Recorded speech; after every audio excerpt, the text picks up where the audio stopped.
تو ہم نے ایک اصول بنا لیا ہے، دعوتوں میں کھانا کھا کے جاؤ. ابھی رفیع بھائی کی اگر دعوت تھی، ماشاءاللہ رفیع بھائی اگر تھوڑے دن بعد بلا رہے ہوتے ہیں، دعوت ہے دعوت ہے.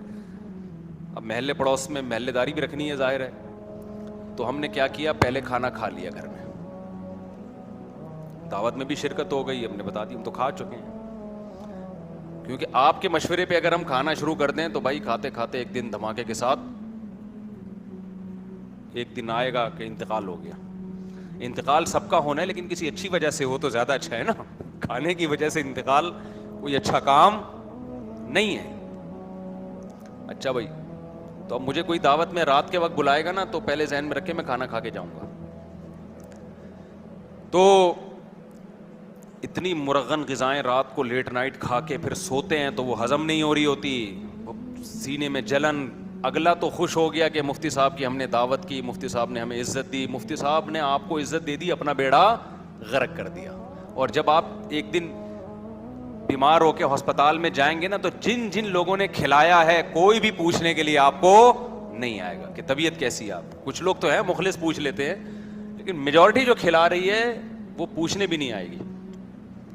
اس لیے آج کل ڈاکٹر لوگ ایک بڑی خاندانی بات کرتے ہیں کہ اپنا کھانا ٹفن میں اپنے ساتھ رکھو، لوگوں کے مشورے پہ مت کھاؤ. کبھی کبھار تو ٹھیک ہے، لیکن جس کا زیادہ لوگوں میں اٹھنا بیٹھنا ہے، لوگوں کے مشورے پر نہیں کھائے، وہ مرے گا، کوئی بھی نہیں پوچھنے آئے گا. اور میں ایک بات آپ سے تجربے کی بتا دوں، میں نے کھانوں کا فرق بہت دیکھا ہے. اب میں کھانے کے بارے میں جو ڈاکٹر لوگ کہتے ہیں نا ہائیجینک چیزیں کھاؤ، اس پر مجھے بہت یقین ہو گیا کیونکہ میرے تجربے ہو چکے ہیں بہت. میں آپ حیران ہوں گے.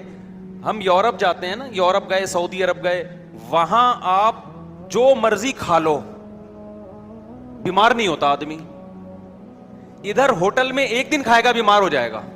آپ اگر نہیں ہو رہے نا بیمار تو یہ کوئی اچھی بات نہیں ہے. اس کا مطلب ہے آپ کو معذرت کے ساتھ، زیادہ میں ڈیٹیل میں نہیں جاؤں گا. دیکھو وہ مثال آپ کے لیے نہیں ہے، آپ کے علاوہ کے لوگوں کے لیے ایک مثال ہے. ایک آدمی، غلط مثال ہو جائے گی، آپ یہ نہ سمجھیں کہ آپ کے بارے میں کہہ رہا ہوں، ٹھیک ہے؟ اب اس کے علاوہ کوئی مثال آ نہیں رہی نا ذہن میں. آپ کو نہیں کہہ رہا، بالکل ایک الگ مثال دے رہا ہوں. ایک بندہ گزر رہا تھا عطر کی دکان سے. اب میں نے بندہ کر دیا اس کو، اصل میں وہ بھنگی تھا، لیکن اب میں نے بندہ کر دیا کہ ایک انسان گزر رہا تھا وہ بھنگی، لیکن میں بھنگی کی مثال نہیں دوں گا. وہ ایک انسان گزر رہا تھا نارمل، بھنگی بھی انسان ہی ہوتا بیچارہ. تو عطر کی دکان کے قریب سے گزرا، بے ہوش ہو گیا. ایک دم کیا ہو گیا؟ بے ہوش. لوگ کہہ رہے شان ہے یار، یہاں تو کون سی کوئی گیس ہے جو جس کی وجہ سے بے ہوش ہوا؟ کوئی کہہ رہے مرگی ہے، کوئی کہہ رہے کیا ہے. بہت ٹینشن. اس کے بھائی کو بلایا، وہ بھی بھنگی تھا. اس کا بھائی جب آیا، اس نے نا حالات کا جائزہ لیا ایسے کہ مسئلہ کیا. ایک دم جب خوشبو کی دکان نظر آئی، اس نے کہا وہ یہ وجہ ہے. بھائی یہ بیچارہ 24 گھنٹے گندگی میں رہتا ہے، آج خوشبو افورڈ نہیں کر سکا. اس نے کیا کیا، تھوڑا سی گندگی لا کے اس کی ناک کے قریب رکھی. اس کو جیسے ہی گندگی کی خوشبو آئی، ٹھیک، اس کے لحاظ سے ایک دم وہ بھنگی اٹھ کے بیٹھ گئی.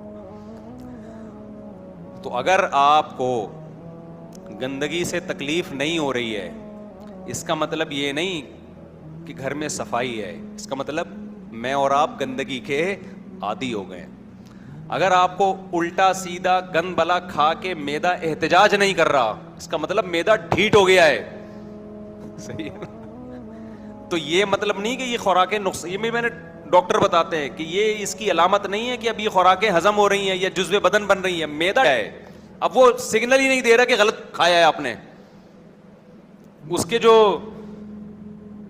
اس میں جو سینسر لگے ہوئے ہیں نا، انہوں نے کام کرنا چھوڑ دیے. اب یہ کوئی بڑی بیماری